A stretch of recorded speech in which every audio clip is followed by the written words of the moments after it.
just a nice under. We are playing up in the weeds right now because today's mission is dinner. So I don't need a club to bat him over the head, I just drop him on the floor. But we're up playing in the weeds today. I'm gonna keep a lot of fish, but we're gonna keep a little 6-fish limit of these tasty buggers and poke around in the weeds for some smaller, average central Minnesota walleyes today.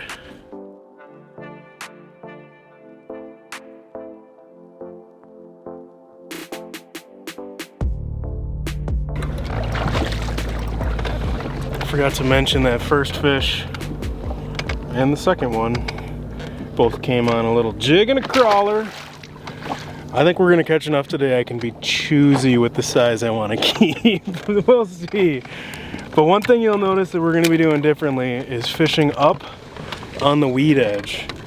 And I've been doing a lot of big fish missions lately, and so much of that is suspended marks either off the weed edge or deeper structure. And there's so many eater-sized walleyes that are almost always relating to that weed edge or where the cabbage and coon tail sort of taper off, that it's a completely different way that we target them versus those big overs. And when you're fishing a tournament where, like our local league, you can only have one fish over 20 inches per person. So you pop 2 of those big suspended ones and you lose to a team that has 6 19-inchers. You gotta have those big unders, big fish under 20 inches to compete. So we're usually running 2 different programs, those suspended overs, and then hitting these weed line areas for these unders, and that's what we're gonna focus on today until I get bored of catching eaters. And then we will go on a little spirit journey and try to get some bigger bites too. But you'll notice they're also gonna come mixed in. Should I try catching one on something different now? Maybe we'll do a little drop shot action.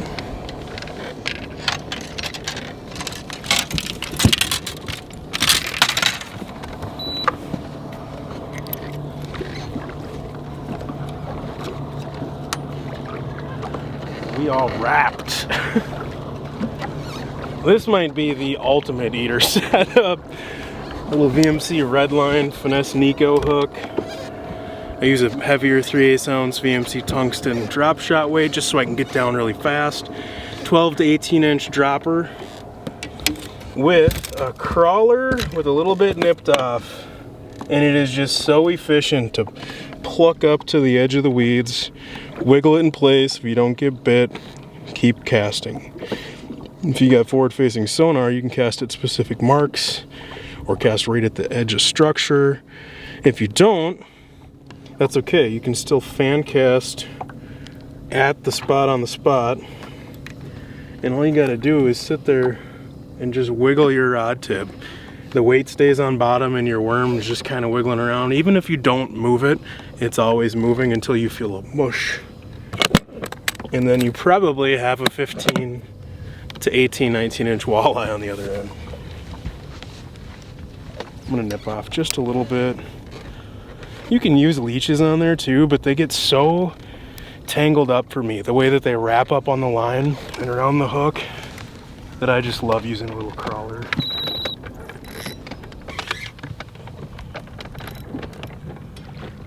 This might be one of those rare ones that are too big to eat. They came on a drop shot. It's so good at catching small fish. Don't get many overs on it, which I think is because so many of those big fish are usually suspended further than 12 to 18 inches off bottom. But also he's making runs like it could be a 19-inch under. We're gonna find out. Yeah, just a giant under, I think. We might even have to bump that guy. And to switch up to the drop shot, and the reason being is I saw a whole bunch of fish that were all within a foot of bottom. And that jig and a crawler is great for suspended fish. But when all the fish you're seeing are within a foot of bottom, you don't get much more efficient than this thing crashing straight down there and the Nightcrawler instantly being right in their face. Let's bump this one quick.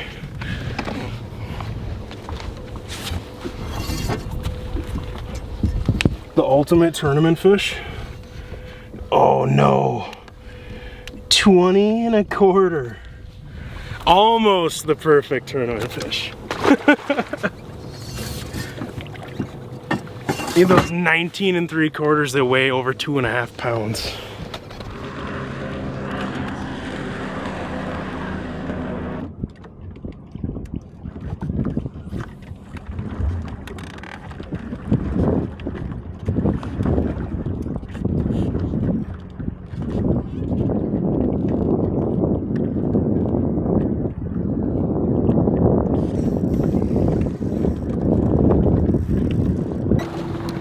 Got her. This is one of those things I mentioned where you're fishing those shallow weed line fish and you look out over your shoulder and you see a bigger, nicer suspended mark. Although it's very similar to the last one. It's gonna be crazy. So typically when you get a suspended fish, suspended off a structure, it's a 23 to 27 inch walleye. But if you do get an under that's suspended, say 10 feet down over 20 feet of water, they're almost always the top end. That 18, 19, whoa, whoa, whoa. I think we are gonna cut this one up. Yeah, we'll put her right in the box with her friend.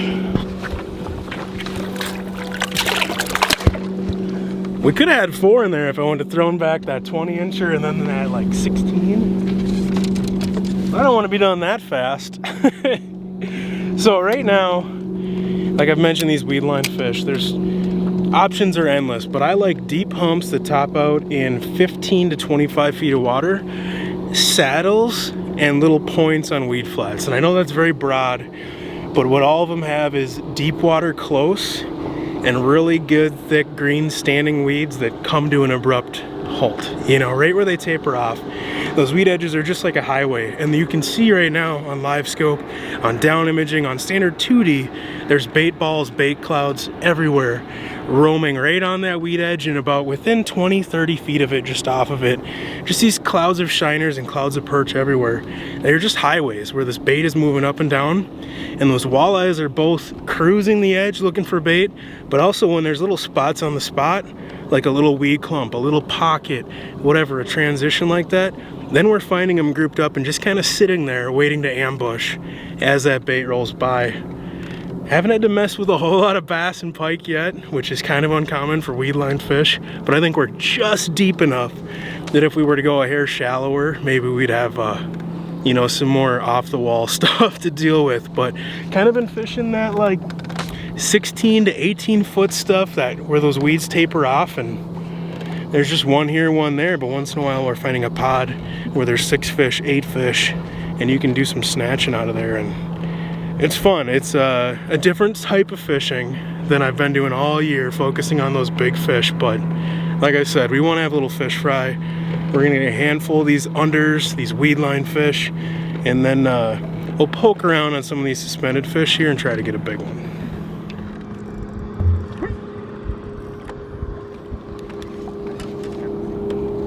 That one was just maybe 15 feet off of the weed edge, but what's really cool is in this clear water to see how far they're willing to come to eat a bait.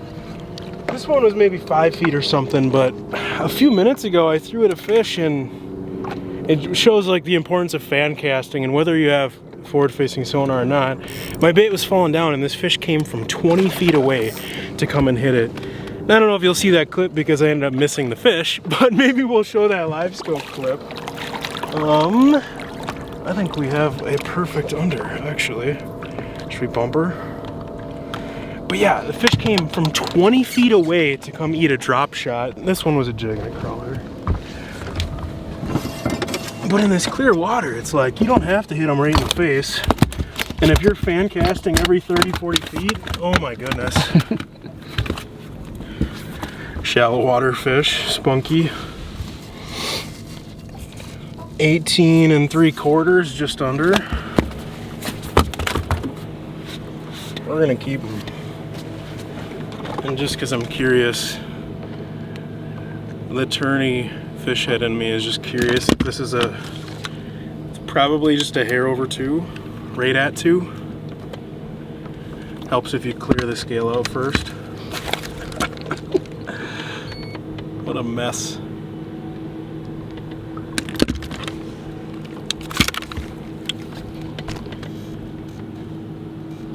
2.18. Which I don't know if you'll be able to see, but it's good to know, because when we're fishing these leagues and tournaments and junk, the difference between your unders being 1.5 pounds, 1.75 pounds, versus like 2 1/4, 2 1/2, or you get some of those really big high 19s that are pushing 3 pounds.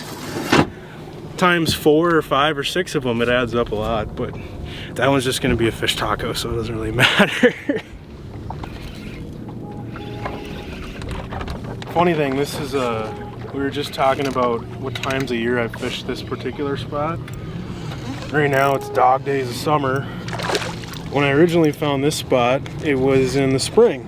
And then I ended up coming here in a fall tournament, and there was fish here in the fall. And then you come here in the summer, and there's fish here in the summer. That other one we're gonna kill. Dang it. But good spots just hold fish all year long. And yes, there's seasonal movements and, you know, bottom, like harder gravel, whatever, in the spring, and current areas where they spawn, and you want deep basin, muddy stuff in the summer. There's also just areas that hold walleyes all year long, and man, little humps and edges of big weed feeding flats that dump off from 10 feet down to that deep 20, 30 foot stuff. They hold bait all year long. They hold fish all year long.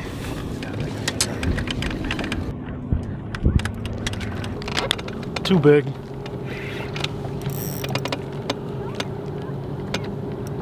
Freaking floating weeds off of there. I was quick to say too big, but those high 1900s, I don't know. It feels too heavy though. That fish actually bit, and I was letting him chew on it, and he dropped it. But he came back and bit it again, so that time I popped it as quick as I could. There's no wind out today, but we have tons of whitecaps. In case you're wondering why. Welcome to the dog days. Summer. We got boat crews, quality walleyes, and big, chubby, sweaty fishermen who are too hot.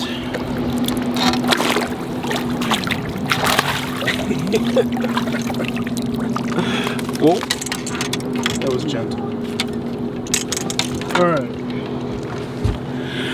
it's 100 degrees out here. I had to get a little bit of cool off action going on. And I also finally had to cast at a fish that was suspended off of structure to get one that fought back a little bit harder. We'll not be eating that one.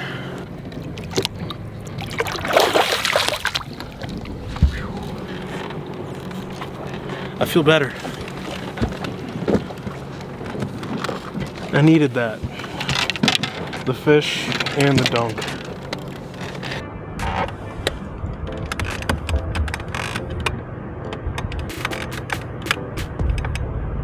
Turn in, coming in hot. Ate it. Wait, set the hook. That's the funnest thing ever. When you see them interact with the bait and you know it's going down. Like that one, I was trying to figure out which way he was facing, and all of a sudden it's just flying up like a pike, where you know it's gonna eat. And the funny thing is, it's the dog days of summer.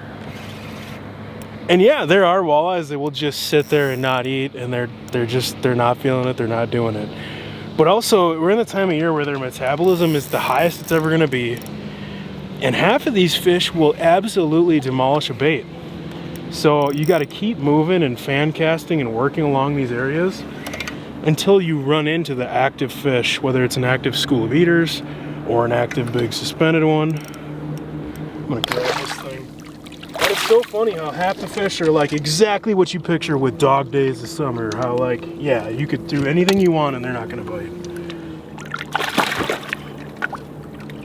But that's not the case for every fish all over the lake. Please don't bite me. So fan casting, covering water until you cross paths with the fish that are actually hungry pays off this time of year for sure. These were two giant marks swimming in a pair. It's only, well, I guess it's like 16, 18 feet deep here, but there was weeds up to 10 feet. And they were just maybe 8 feet under the surface, just swimming as a pair. The one is still like following the other one. It was so cool. Switch sides here. That was awesome. Way up in shallow water. Definitely gonna be a good one. A big one. Probably the biggest of the day. We should find out in a second. We got leader. Oh yeah. It was cool. It reminded me of spring smallmouth though, where even after I hooked him and I fought him for like 30 feet or something, that other mark was still following along with him. It's a good one. High 20s probably? Yeah, baby. Oh. And mad at the world.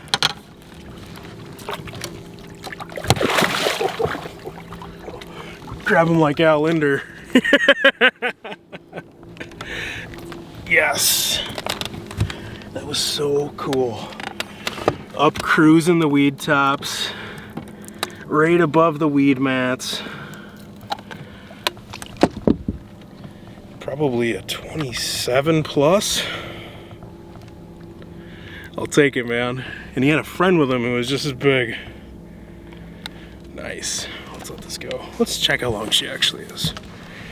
I hate when YouTubers say that's another 27 plus, but don't prove it. Ouch. So it takes 2 seconds to grab the ruler and cut your fingers. But she's 27 and a half. Let's get her back now. There's your prove it of the week.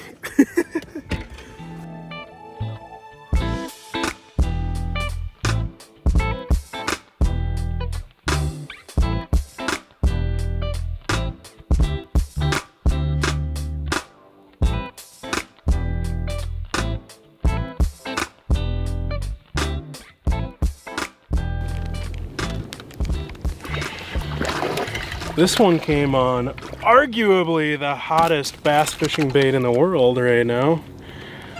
We've been doing some Mooch minnow in. Just bopping that bait up above their heads. And for a while I was thinking it only caught big ones, but it just filled us with another nice under. We're limited out. We're gonna cook these things up, fry them up, have a little fish fry. But don't forget about those fish in the weeds. I mean, with all the forward-facing talk and everybody chasing just the suspended fish, the fish up in the weeds are going, you know, they're just not getting targeted like they used to. And you can still, obviously, as you saw today, get some big ones mixed in, just off the edge, up buried in them, or suspended over the top. But I don't think a lot of these fish have seen baits this year, because the walleye guys don't like getting up in the weeds, and they're scoping out deep, but I'll take them. You're gonna be delicious. Throw them in the hot tub. Thanks so much for watching. Oh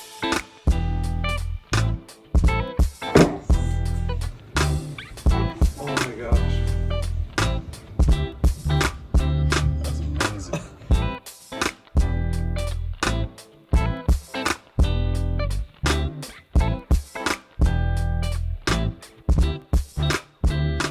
That's all I got for you. Let's wrap it up.